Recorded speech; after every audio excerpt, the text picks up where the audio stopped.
Scott Perkins with Mandarin Oriental Hotel Group here in Atlanta, Georgia, and I'm act as project leader. And what a project leader does is we lead the design process and shepherd design firms and architects through into designing a hotel. And for us, that's a little different than for most people because we really shoot for a super luxurious product that are different. We don't believe in cookie cutter design, and from project to project, they fit in a family, but they're all different, and that makes it a lot of fun.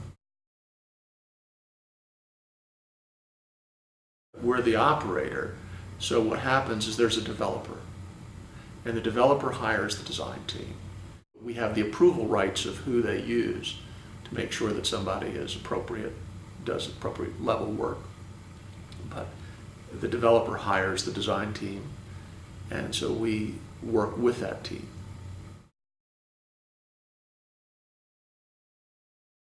We own about half of our hotels, but the great majority, half of them are owned by outside people.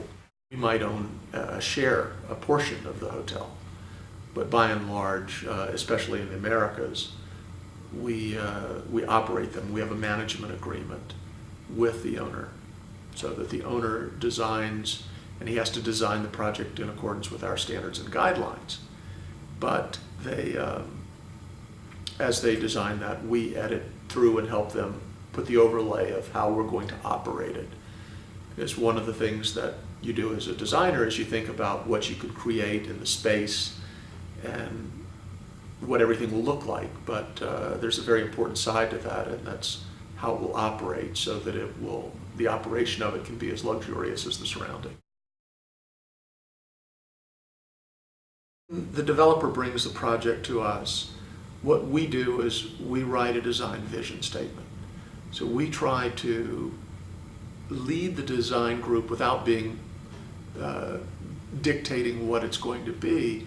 Exactly, we're trying to give them what we would like to see it accomplish. For instance, if we were doing a resort in St. Kitts, we might say, well, in looking at resort hotels across the Caribbean, some of them look like city hotels slammed down on a beach. Others could look maybe like a hotel from Bali with over-the-water bungalows or mountainside bungalows. And so you try to decide what you think will hit your market, which will draw the type of rate that you want to achieve. We always review things throughout the entire project. We have approval rights and maintain approval rights so that we know that what is going to be built will be a Mandarin.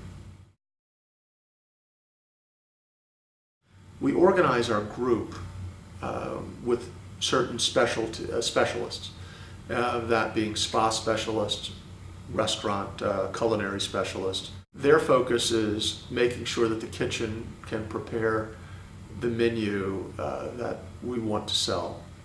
And that menu will change, but they want to have the infrastructure to create those type of meals. And also their connection to the dining room or the outside terrace. And so the logistical portions of serving and delivering food and meeting expectation, regardless of where you are. But in the hotel, it's a level of service. And that doesn't mean hovering over people and driving them crazy. It's really giving them a seamless, you're always there. You're always able to deliver expectation and experience. The question really comes down to, how do you do that? And a lot of that has to do with your planning. And the planning of the design will either enable you to serve seamlessly, or it might not.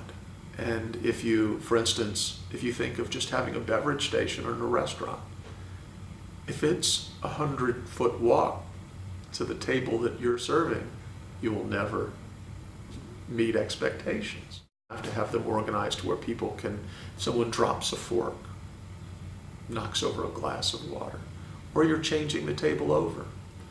It's being able to do that.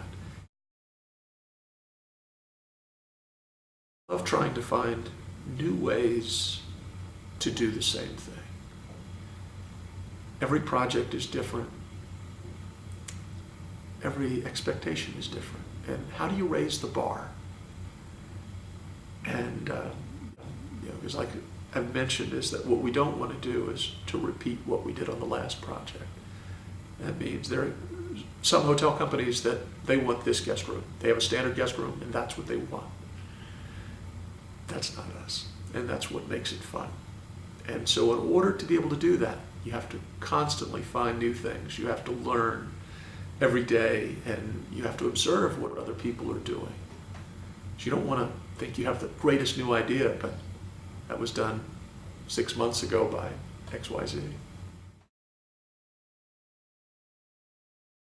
The thing to do, in my mind, is to work for absolutely the best design firm that you can get to, and the best ones often don't pay as well as some of the other ones. And sometimes they're in cities like New York that are very expensive to live in. But the education you will get will, if you stay there long enough and you learn enough, you can do much more. And you can surpass your own expectations for yourself, because you'll get an education that no school can teach. And also, if you've worked for a great designer like Adam Tahani in New York, or Jeffrey Beers or Tony Chi, and learned how they design restaurants, you've learned something that a graduate degree can't teach you. So it's to work for as good a firm as you can, and learn as much and stay as long as you can mentally afford to stay there. And then I think your future will really grow, because your experience will be so good and you will be designing things on the highest level.